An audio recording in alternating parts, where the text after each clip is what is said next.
Bonjour à tous et bienvenue dans ce journal. Au sommaire de cette édition, un élément sur les tricycles de la commune de Port-Bouët qui deviennent jour après jour le moyen de transport privilégié des populations. Et nous irons au Sénégal où la bataille pour la conquête de l'Assemblée nationale entre dans sa dernière ligne droite avec de nombreuses défections dans les rangs de l'opposition. Merci de suivre l'information sur la chaîne proche des populations. Débutons ce temps d'information par Abobo. Les habitants du quartier Sagbé vivent un véritable calvaire à cause de l'état de dégradation avancée de leur voie. Lorsqu'il pleut, les eaux de ruissellement envahissent le quartier et causent des dégâts selon les riverains. Le cri de cœur dans ce reportage de Assitan Diarra, Sidiki Ouattara et Eliane Nguessan. Tuyaux des robinets éparpillés au sol.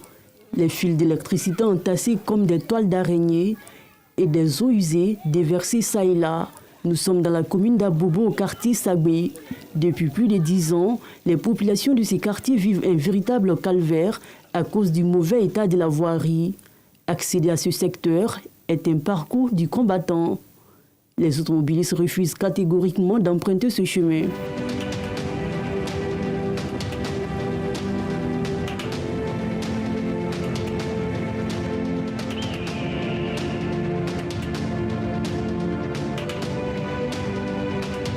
Le pire cauchemar des riverains, c'est la saison des pluies. Selon eux, lorsqu'il pleut, l'eau envahit les quartiers et emporte souvent des enfants. On n'a pas de route. Lorsqu'on a des malades, il est difficile pour nous de les envoyer à l'hôpital. L'année passée, l'eau a emporté un enfant. Nous avons retrouvé son corps 3 jours après. Il faut que l'État nous vienne en aide. Hier, moi, j'ai transporté une vieille ici avec mes 2 mains jusqu'au bord de la route. Pour que même je gagne un compteur même pour descendre, c'était un problème. C'est une bonne volonté qui est venue garer sa voiture et je l'ai pris. Le monsieur allait nous déposer jusqu'à l'hôpital général au Fouet-Boigny. Vous voyez que les enfants jouent là-bas. Donc c'est un peu dangereux, tout. Il n'y a pas de canalisation. Pas moyen pour les enfants de jouer dans un cadre sain. À cela s'ajoute un problème d'insécurité à la tombée de la nuit. On s'est mis ensemble et on a créé une boîte de sécurité dans le quartier. Et on fait la navette, il y a d'autres qui montent. Par exemple, hier, moi, je suis monté et aujourd'hui, il y a un autre groupe qui va monter. Bon, de 23h à 5h du matin. Les populations d'Abobo Sagbé sont à bout de souffle. Elles aspirent à un changement qui pourra sortir leur quartier de sa léthargie. À présent, rendons-nous au quartier Cassier, dans la commune de Port-Bouët. Ici, les tricycles restent un moyen de transport en commun plus utilisé et efficace dans cette zone, pour cause l'état de la voie. Les véhicules de transport en commun ont été obligés de supprimer cette destination qui mène au quartier Belleville. Ces engins à 3 roues sont les seuls moyens pour les habitants de cette zone d'accéder à leur quartier. Reportage Assitan Diarra. À Djoufou, Carrefour, Casier, dans la commune de Port-Bouët, ces engins à 3 roues, appelés communément mototaxis, sont devenus l'un des moyens de transport les plus utilisés. Ces tricycles censés transporter des marchandises se sont transformés aujourd'hui en un taxi dans cette zone. À cause de la dégradation très avancée de la voie, les véhicules de transport en commun sont obligés de supprimer cette destination. Les voitures ne peuvent pas descendre en bas là-bas, parce qu'en bas là-bas, ils inondent. Quand les voitures entrent là, ils s'enfoncent dans l'eau. Donc c'est les mototaxis qui peuvent aider les jeunes à traverser l'eau là. Souvent la moto tombe en panne. Souvent même tu peux rouler en pleine circulation puis le carburant finit dans la moto. Donc tout ça là, il y a les risques. Et puis la route même c'est pas très bonne. On arrive à faire la recette, souvent on n'arrive pas. Souvent la pluie vient et puis là, les passagers les cachent. Les clients n'ont pas le choix. Ils empruntent les tricycles car, selon eux, c'est le seul moyen d'accéder au quartier. C'est le seul moyen qui nous arrange. Avec ça, je vais jusqu'en bas. Maintenant, je ne peux pas transporter ça sur mon cou jusqu'en bas là-bas. Donc, je suis obligé de prendre ça. La voiture ne peut pas rentrer. Si ce n'est pas ça, si ce n'est pas moto là, tu peux rentrer là-bas. La voiture peut pas. On est en sécurité, on fait comment? La moto qui peut arriver où on s'en va. Tu vois, c'est 200, souvent 300. Quand il pleut beaucoup, si la voie est inondée, on s'en à 300, souvent à 500. En tout cas, les 3 roues nous arrangent Avant, il n'y avait pas les 3 roues. On avait les difficultés pour rentrer en bas là-bas. Même pour rentrer les bagages, pour rentrer, c'est difficile. Mais quand il pleut même, c'est plus grave. Les voitures, ceux-là, ils ne peuvent pas rentrer. C'est ceux-là qui rentrent. Et puis, ça nous arrange beaucoup. Quand on prend un taxi, le taxi mais s'arrête là. Il dit qu'il ne peut pas rentrer dedans. Donc, c'est ceux-là qui nous arrangent beaucoup. Puis, on rentre dedans et ça. Non, ça ne renverse pas. C'est les salonies, la jaune là, qui renversent. Non, ceux-là, ça ne renverse pas. L'avènement des tricycles ici à Adjoufou, au carrefour Casier, dans la commune de Port-Boué, est bien perçu par la population. Un moyen de transport plus efficace pour conducteurs et usagers.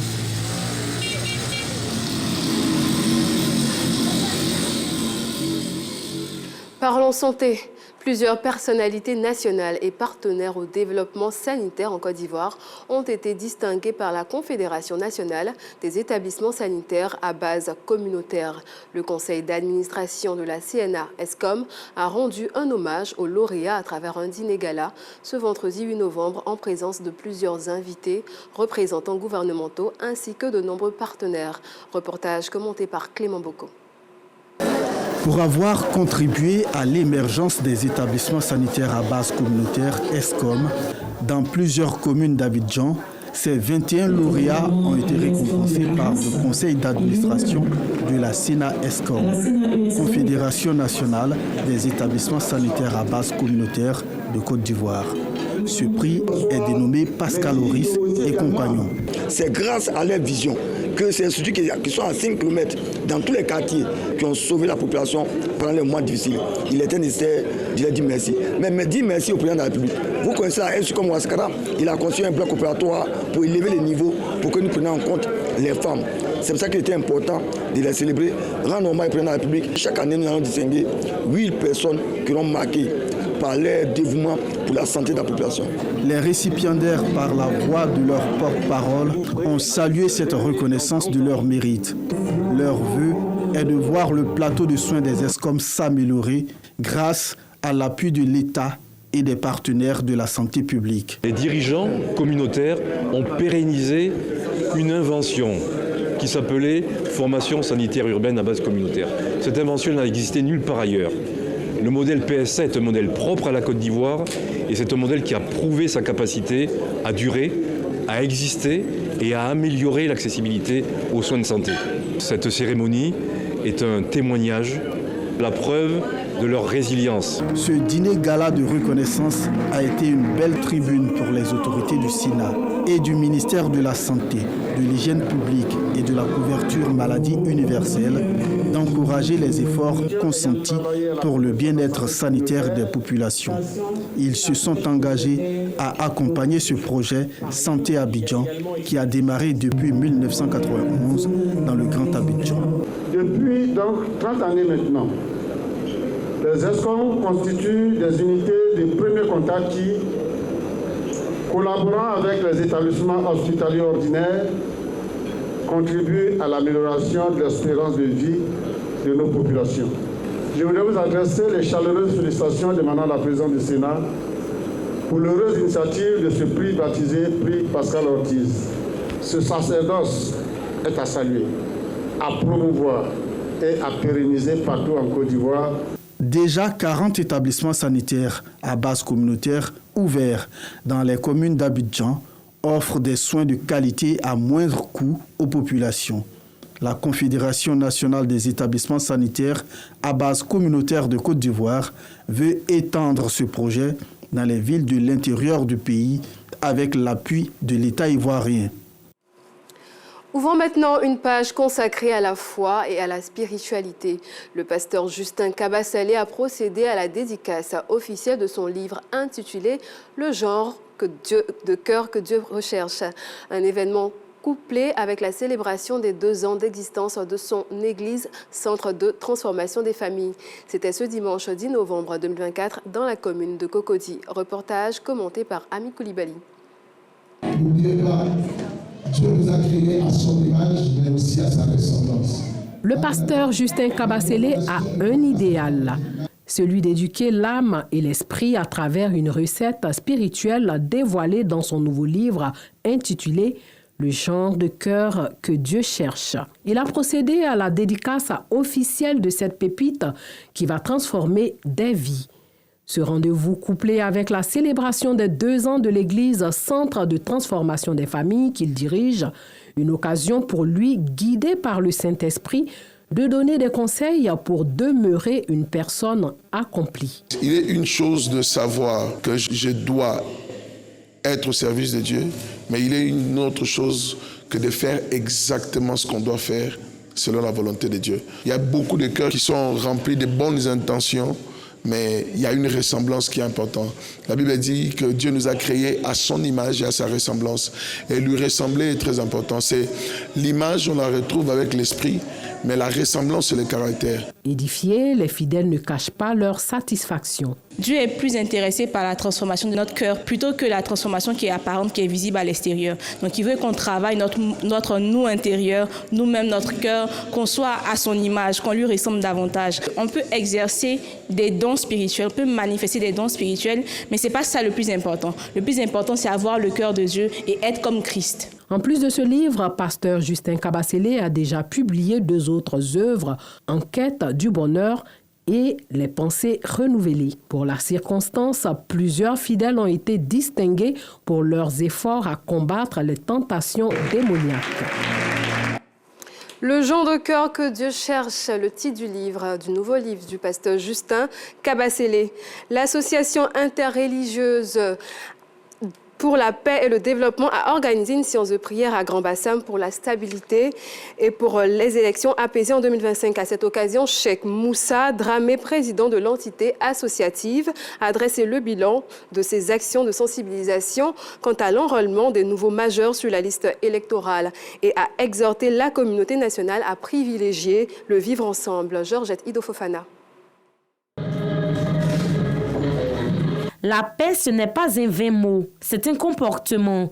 Cette accession du père fondateur de la Côte d'Ivoire, Félou Soufouette-Boigny, source d'inspiration pour l'association interreligieuse pour la paix et le développement. À sa tête, le président du COSIM régional du Sud Comoé, Cheikh Moussa Dramé. Ils initient alors une cérémonie de prière et de bénédiction à Grand-Bassam pour la stabilité et pour des élections apaisées en 2025. Occasion pour Cheikh Moussa Dramé de dresser le bilan de ses actions de sensibilisation quant à l'enrôlement des nouveaux majeurs sur la liste électorale, non sans inviter ses fidèles et la communauté musulmane dans son ensemble à privilégier le vivre ensemble. Il faut féliciter nos enfants qui ont touché les 4 départements de notre région. Je voudrais profiter de votre micro pour remercier le premier responsable de la commission électorale indépendante, qui nous a fait confiance et nous a donné 2 lettres d'accréditation. C'est pourquoi aujourd'hui nous avons fait appel à nos autorités. Il est venu ensemble que nous puissions confier le reste de cette mission à Dieu le Tout-Puissant. C'est ce que nous avons fait d'abord à la mosquée et ensuite à notre chaise. Nous avons prié.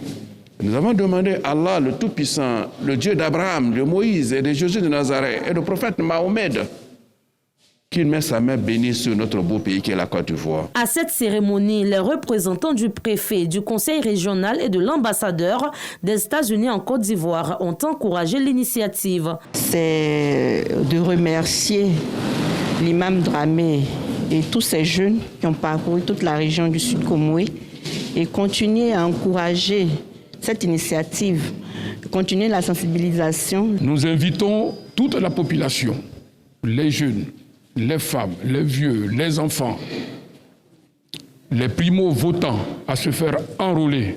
C'est de cette façon que nous pouvons établir dans notre pays un climat de paix durable. Cheikh Dramé et les autres excellences qui sont présents parmi vous aujourd'hui, ils jouent un rôle très très clé.